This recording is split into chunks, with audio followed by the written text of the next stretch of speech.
Mass അല്ലെങ്കിൽ വരെ വെച്ച് നമുക്ക് കിട്ടുന്ന സെൻറ്റൻസിലേക്ക് എന്തെങ്കിലും ക്വസ്റ്റ്യൻസ് ചോദിക്കുവാണെങ്കിൽ നമുക്ക് കിട്ടുന്ന ഒരു ആൻസർ ഉണ്ടല്ലോ, അപ്പോൾ അത് നമ്മുടെ സബ്ജക്റ്റ് ആയിരിക്കും. നമ്മുടെ സബ്ജക്റ്റിന് ഇമ്പോർട്ടൻസ് കൊടുക്കുന്ന കേസിനാണ് നമ്മൾ നോമിനാറ്റീവ് കേസ് എന്ന് പറയും. നമ്മൾ ഏതൊരു കേസ് എടുത്താലും അതിലാദ്യം ഒരു ആർട്ടിക്കിൾ ഉണ്ടാകും, അതിനുശേഷം നമുക്കുള്ളതാണ് പോസസീവ് പ്രൊനോമൻ.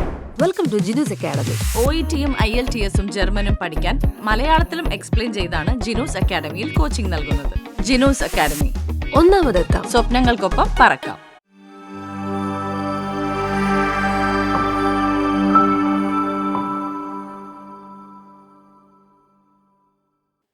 ഹലോ ലോയ്റ്റെ, ഗുഡൻ ടാഗ്.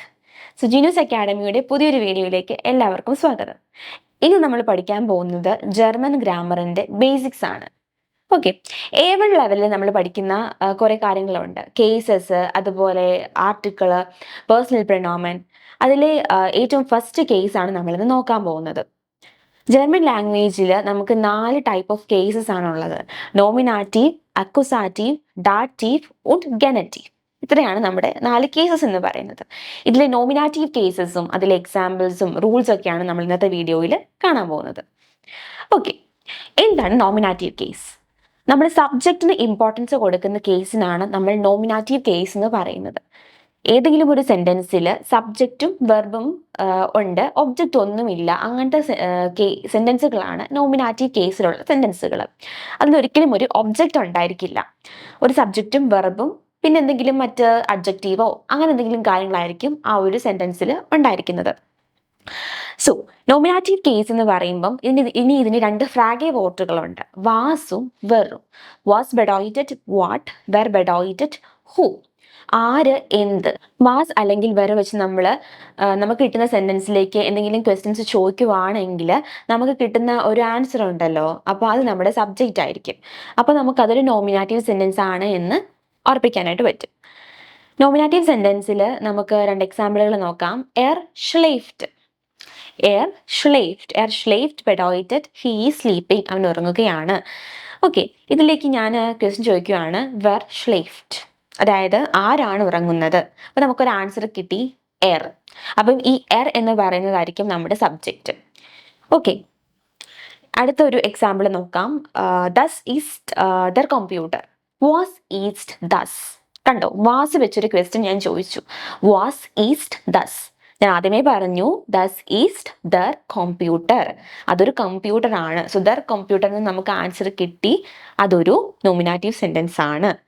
ഓക്കെ, നമ്മളിനി ഏത് ടൈപ്പ് ഓഫ് സെൻറ്റൻസ് എടുത്താലും അതിൽ നമ്മൾ സബ്ജക്റ്റ് എപ്പോഴും നോമിനാറ്റീവ് കേസിലായിരിക്കണം. ഞാൻ പറഞ്ഞു നമുക്ക് നോമിനാറ്റീവ്, അക്വസാറ്റീവ്, ഡാറ്റീവ്, ഗെനറ്റീവ് എന്നൊക്കെ പറഞ്ഞ ഒരുപാട് കേസുകളുണ്ട്. ഇങ്ങനെ ഏത് കേസിലും നമ്മൾ ഒരു സെൻറ്റൻസ് എഴുതുവാണെന്ന് വിചാരിക്കുക, ഒരുപാട് നൗണുകളോ മറ്റ് അഡ്ജക്റ്റീവോ ഒക്കെ ഉള്ള ഒരു ലോങ് സെൻറ്റൻസ് ആണെങ്കിലും അതിലെ സബ്ജക്റ്റിനെ നമ്മൾ നോക്കിക്കഴിഞ്ഞാൽ അത് നോമിനാറ്റീവ് കേസിലാണെന്ന് നമുക്ക് കാണാനായിട്ട് സാധിക്കും. നമുക്കിനി നോമിനാറ്റീവ് കേസിലെ ആർട്ടിക്കിളുകൾ നോക്കാം. നമ്മൾ ഏതൊരു കേസ് എടുത്താലും അതിലാദ്യം ഒരു ആർട്ടിക്കിൾ ഉണ്ടാവും, അതിനുശേഷം പേഴ്സണൽ പ്രൊനോമൻ, അതിനുശേഷം നമുക്കുള്ളതാണ് പോസസീവ് പ്രൊനോമൻ. ഈ 3 കാര്യങ്ങൾ എല്ലാ കേസിലും ഉണ്ട്. അത് കേസസ് അനുസരിച്ച് വേരി ചെയ്തുകൊണ്ടിരിക്കും. സോ നോമിനാറ്റീവ് കേസിലെ ആർട്ടിക്കിൾസ് ഏതൊക്കെയാണെന്ന് വെച്ചാൽ ബെസ്റ്റിംറ്റർ ആർട്ടിക്കിൾ, ഉൻബെസ്റ്റിംറ്റർ ആർട്ടിക്കിൾ, അതുപോലെ നെഗറ്റീവ് ആർട്ടിക്കിൾ ആണ് നമുക്കുള്ളത്. ഈ ബെസ്റ്റിംറ്റർ ആർട്ടിക്കിൾ എന്ന് പറഞ്ഞാൽ നമ്മുടെ ഇംഗ്ലീഷിലെ ഡെഫിനിറ്റ് ആർട്ടിക്കിൾ ഇല്ലേ, ദ, അതിനെയാണ് സൂചിപ്പിക്കുന്നത്. അത് ഏതൊക്കെയാണെന്ന് നോക്കാം. മസ്കുലിൻ വരുമ്പം ദർ, ഫെമിനിൻ ദി, നോയിട്രം വരുമ്പം ദസ്, പ്ലൂരാല് ദി. ഓക്കെ, അടുത്തതാണ് ഉൻബെസ്റ്റിംറ്റർ ആർട്ടിക്കിൾ. ഉൻബെസ്റ്റിംറ്റർ ആർട്ടിക്കിൾ എന്ന് പറഞ്ഞാൽ നമ്മുടെ ഇംഗ്ലീഷിലെ ഇൻഡെഫിനിറ്റ് ആർട്ടിക്കിൾ, എ അല്ലെങ്കിൽ ആൻ എന്ന് നമ്മൾ പറയില്ലേ, അതിനെയാണ് നമ്മൾ ഈ ഉൻബെസ്റ്റിംറ്റർ ആർട്ടിക്കിൾ ആയിട്ട് ജർമ്മനി പറയുന്നത്. അത് മസ്കുലിൻ വരുമ്പം ഐൻ, ഫെമിനിൻ ഐനെ, അതുപോലെ ന്യൂട്രാല് വരുമ്പോഴത്തേക്കും ഐൻ വരും. പ്ലൂരാലിൽ നമുക്ക് ഉൻബെസ്റ്റിംറ്റർ ആർട്ടിക്കിൾ ഇല്ല. അത് ഒരു കേസിലും നമുക്ക് പ്ലൂരാലിൽ ഉൻബെസ്റ്റിംറ്റർ ആർട്ടിക്കിൾ ഇല്ല. അടുത്തതാണ് നെഗറ്റീവ് ആർട്ടിക്കിൾ. എന്തെങ്കിലും നെഗേറ്റ് ചെയ്യാനുള്ളൊരു രീതിയിലാണ് നമ്മൾ നെഗറ്റീവ് ആർട്ടിക്കിൾ യൂസ് ചെയ്യുന്നത്. സോ അതിൽ മസ്കുലിൻ വരുമ്പം കൈൻ, ഫെമിനിൻ കൈനെ, നോയിട്രം വരുമ്പോൾ കൈൻ വരും, പ്ലൂരാല് കൈനെ വരും. സോ ഇത്രയാണ് നമ്മുടെ ബെസ്റ്റിംറ്റർ ആർട്ടിക്കിൾ എന്ന് പറയുന്നത്. നമ്മുടെ നോർമൽ എല്ലാ നോമിൻ്റെയും ആർട്ടിക്കിൾ ഇല്ലേ, അതുമായിട്ട് ഈ ഒരു ആർട്ടിക്കിൾസ് എല്ലാം സിമിലർ ആണ്. ദർ കമ്പ്യൂട്ടർ, ദർ ആപ്പിൾ, ദി ഫ്ലാഷേ, ദി ബ്ലൂമേ, ദസ് മേഡ്ഷൻ എന്നൊക്കെ പറയുന്നത് ഈ ഒരു ആർട്ടിക്കിളിന് കുറച്ച് എക്സാമ്പിൾസ് ആണ്. ഓക്കെ, ഇനി നമുക്ക് കുറച്ച് എക്സാമ്പിളുകൾ, ഇത്ര നേരം പറഞ്ഞ ആ ഒരു ടോപ്പിക്കിനെല്ലാം കുറച്ച് എക്സാമ്പിൾ നോക്കാം. നോമിനാറ്റീവ് കേസ് ഞാൻ പറഞ്ഞു, നമുക്ക് സബ്ജക്റ്റിനാണ് ഇമ്പോർട്ടൻസ് കൊടുക്കുന്നത് അല്ലേ. ഇപ്പോൾ ദസ് ഈസ്റ്റ് ദർ കമ്പ്യൂട്ടർ എന്ന് ഞാൻ പറഞ്ഞു. കമ്പ്യൂട്ടറിന്റെ ആർട്ടിക്കിൾ ദർ ആണ്, അതുകൊണ്ടാണ് അവിടെ നമ്മൾ ദർ കമ്പ്യൂട്ടർ എന്ന് പറഞ്ഞത്. ഓക്കെ, ഇനി ഇറ്റ് ഈസ്, ഇപ്പോൾ നമ്മൾ പറഞ്ഞത് ഇറ്റ് ഈസ് ദ കമ്പ്യൂട്ടർ എന്ന. ഇറ്റ് ഈസ് എ കമ്പ്യൂട്ടർ എന്നെങ്ങനെ പറയും? It is an computer, it is a computer എന്ന് ആണ് നമ്മൾ പറഞ്ഞിരിക്കുന്നത്. It is not a computer എന്ന് പറയാനാണെങ്കിൽ ദസ് ഈസ്റ്റ് കൈൻ കമ്പ്യൂട്ടർ എന്നാണ് നമ്മൾ പറയുന്നത്. അപ്പോൾ ഇത്രയാണ് ഇതിൻ്റെ എക്സാമ്പിൾ വരുന്നത്. ഓക്കെ, നെക്സ്റ്റ് നമ്മൾ നോക്കാൻ പോകുന്നത് പേഴ്സണൽ പ്രൊനോമൻ ഇൻ നോമിനാറ്റീവ് ആണ്. അതായത് നമ്മൾ I, you, he, she, it എന്നൊക്കെ പറയില്ലേ, അതിനെന്താണ് ജർമ്മനിൽ പറയുന്നത് എന്നാണ് ഈ ഒരു പേഴ്സണൽ പ്രൊനോമൻ കാണിക്കുന്നത്. ഓക്കെ, ഐക്ക് നമ്മൾ പറയുന്നത് ഇഷ് എന്ന, ഇഷ്. ഇനി യുവിന് പറയാ, യു എന്ന് വെച്ചാൽ ഇവിടെ ഇൻഫോർമൽ യു ആണ്, നമ്മൾ നീ എന്ന് പറയില്ലേ, ആ നീ എന്ന് പറയുന്നതിന് നമ്മൾ പറയുന്നത് ദു, അതായത് യു. ഓക്കെ, ഇനി ഹി എന്ന് നമ്മൾ പറയുന്നത് എർ, ഇ ആർ, എർ എന്നാണ് പറയുന്നത്. ഇനി ഷീക്ക് സി. ഇറ്റിന് നമ്മൾ പറയുന്നത് എസ് എന്ന, ഇ എസ്, എസ്. ഓക്കെ, ഇനി വി എന്ന് നമ്മൾ പറയുന്നത് വിയർ, വിയർ.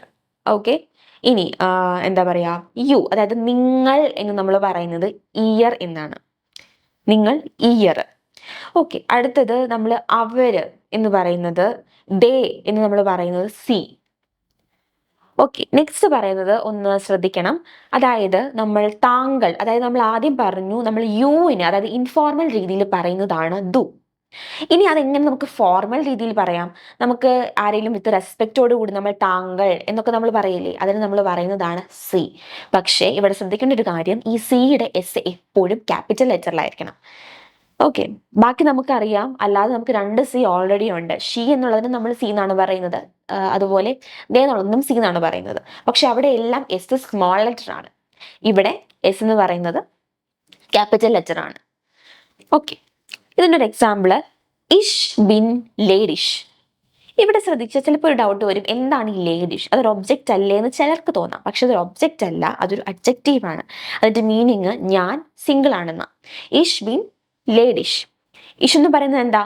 പേഴ്സണൽ പ്രൊനോമൻ ആണ്, ഐ എന്നുള്ളതിന്റെ പേഴ്സണൽ പ്രൊനോമൻ ആണ്. ഓക്കെ, ഇഷ് ബിൻ ലേഡിഷ്, ഐ ആം സിംഗിൾ എന്ന് നമ്മൾ പറയും.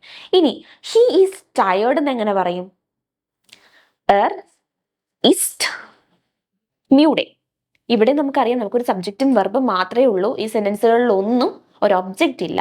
സോ സബ്ജക്റ്റിന് ഇമ്പോർട്ടൻസ് കൊടുക്കുന്ന സെന്റൻസ് ആണ് നോമിനാറ്റീവ് സെൽസ്. ഇനി ഒരു ആർട്ടിക്കിളിൽ വരുന്ന ഇമ്പോർട്ടൻ്റ് ആയിട്ടുള്ള ഒരു ടോപ്പിക്കാണ് പൊസസീവ് പ്രോനോമൻ ഇൻ നോമിനാറ്റീവ്, അല്ലെങ്കിൽ പൊസസീവ് ആർട്ടിക്കിൾ. നമ്മളെ എന്താ പറയുക, ഇപ്പം നമ്മൾ ഇഷ്യതു ഒക്കെ പഠിച്ചു, അത് ഞാൻ, നീ എന്നൊക്കെയാണ്. ഇനി എൻ്റെ ബുക്ക് അല്ലെങ്കിൽ അവൻ്റെ പെന്നാണ് എന്നൊക്കെ, ആ ഒരു പൊസഷൻ ഇല്ലേ, എൻ്റെ, നിൻ്റെ, അവൻ്റെ, അവളുടെ, അതിൻ്റെ, ഞങ്ങളുടെ, നിങ്ങളുടെ എന്നൊക്കെ നമ്മൾ പറയാനായിട്ട് നമ്മൾ ഉപയോഗിക്കുന്നതാണ് പൊസസീവ് പ്രോനോമൻ അഥവാ പൊസസീവ് ആർട്ടിക്കിൾ എന്ന് പറയുന്നത്. ഓരോ പേഴ്സണൽ പ്രോനോമൻ അനുസരിച്ചിട്ടാണ് നമ്മളിവിടെ പൊസസീവ് പ്രോനോമൻ എഴുതുന്നത്. ഇത് മസ്കുലിനിലും ഫെമിനിനിലും നോയിട്രാലിലും പ്ലൂരാലിലും ഉണ്ട്. ഇഷ് എന്ന പേഴ്സണൽ പ്രൊനോമന്റെ പോസസീവ് വരുന്നത് മസ്കുലിനിൽ വരുമ്പോൾ മൈൻ വരും, ഫെമിനിൻ മൈനെ, അതുപോലെ നോയിട്രം വരുമ്പോൾ മൈൻ, പ്ലൂരാലില് മൈനെ. ഈ ഒരു ഓർഡറിലാണ് ഇത് പോകുന്നത്, മൈൻ, മൈനെ, മൈൻ, മൈനെ. അടുത്തതാണ് ദു. ദുവിന്റെ ദൈൻ, ദൈനെ, ദൈൻ, ദൈനെ. മൈൻ, മൈനെ എന്നൊക്കെ പറഞ്ഞാൽ എൻ്റെ എന്ന, ദൈൻ, ദൈനെ എന്ന് പറഞ്ഞാൽ നിന്റെ. അടുത്തത് എർ ആണ്, സൈൻ, സൈനെ, സൈൻ, സൈനെ. നെക്സ്റ്റ് ആണ് സി. സി ഇയർ, ഇയറെ, ഇയർ, ഇയറെ. യെസ്, യെസിൻ്റെത് സൈൻ, സൈനെ, സൈൻ, സൈനെയാണ്. ഇവിടെ നോക്കിയാൽ അറിയാം, എറിനും എസിനും സെയിം ആയിട്ടാണ് വന്നിരിക്കുന്നത്. അതുപോലെ സി ഇല്ലേ, ആ സിക്കും എല്ലാ സിക്കും തന്നെ ഇയർ, ഇയറെ എന്ന് തന്നെയാണ് വരുന്നത്. അടുത്തത് നോക്കാം, വിയർ എന്ന് പറഞ്ഞ പേഴ്സണൽ പ്രൊനോമന്റെ ഉൻസർ, ഉൻസറെ, ഉൻസർ, ഉൻസറെ. അടുത്തത് വരുന്നത് ഇയർ ആണ്. ഇയറിന്റെ പൊസസീവ് പ്രൊനോമൻ ഒയർ, ഒയറെ, ഒയർ, ഒയറെ. ഇനി സി. സിക്ക് ഞാൻ ആദ്യമേ പറഞ്ഞിരുന്നു, ഇയർ, ഇയറെ, ഇയർ, ഇയറെ എന്ന് തന്നെയാണ് വരുന്നത്. ലാസ്റ്റ് നമ്മുടെ താങ്കൾ എന്ന് പറഞ്ഞ സി ഇല്ലേ, അതിനും ഇതുപോലെ തന്നെ ഇയർ, ഇയറേയും തന്നെയാണ് വരുന്നത്. ഒരു കാര്യം ശ്രദ്ധിക്കുക, ഇവിടെ എസ് ക്യാപിറ്റൽ അല്ലേ, താങ്കൾ ഫോർമൽ സി ആണ്, എസ് ക്യാപിറ്റൽ ആണ്. അതുകൊണ്ട് തന്നെ ഈ ഇയറേ അതിൻ്റെ എല്ലാം ഫസ്റ്റ് ലെറ്റർ ഐയും ക്യാപിറ്റൽ ലെറ്റർ ആയിരിക്കണം. ഓക്കെ, ഇനി ഇതിന് കുറച്ച് എക്സാമ്പിൾ നോക്കാം. അതിൻ്റെ പേനയാണ്. പേന, കൂലിയുടെ ആർട്ടിക്കിൾ എന്താണ്? ദർ ആണ്. സോ അത് മസ്കുലിൻ ആണ്. അപ്പൊ നമ്മൾ എൻ്റെ എന്നുള്ള രീതി ഇതിനെങ്ങനെ പറയും? മൈൻ കൂലി. ദാസ് ഈസ്റ്റ് മൈൻ കൂലി എന്ന് വേണം പറയാൻ. ഇനി ബ്രദർ, അതെ നിന്റെ ബ്രദർ ആണെന്ന് എങ്ങനെയാ പറയുന്നത്?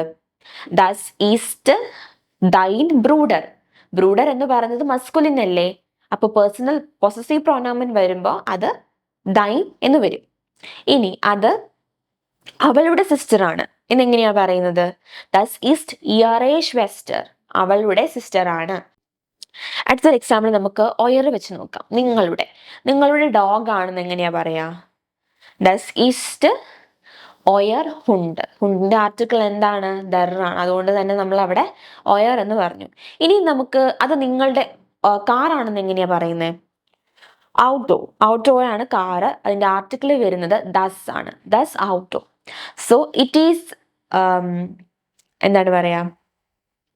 ദസ് ഈസ്റ്റ് ഒയർ ഔട്ടോ. അതായത് ഇറ്റ് ഈസ് യുവർ ഔട്ടോ, നിങ്ങളുടെ ഓട്ടോയാണ് എന്ന് നമ്മൾ ഇങ്ങനെയാണ് പറയുന്നത്. Thus east ഒയർ auto. So that is all about nominative case. നിങ്ങൾക്ക് ഇതെല്ലാം നല്ലോണം മനസ്സിലായി എന്ന് ഞാൻ വിചാരിക്കുന്നു. So see you in the next video. Choose Genius academy. ഒന്നാമതെത്താം. സ്വപ്നങ്ങൾക്കൊപ്പം പറക്കാം.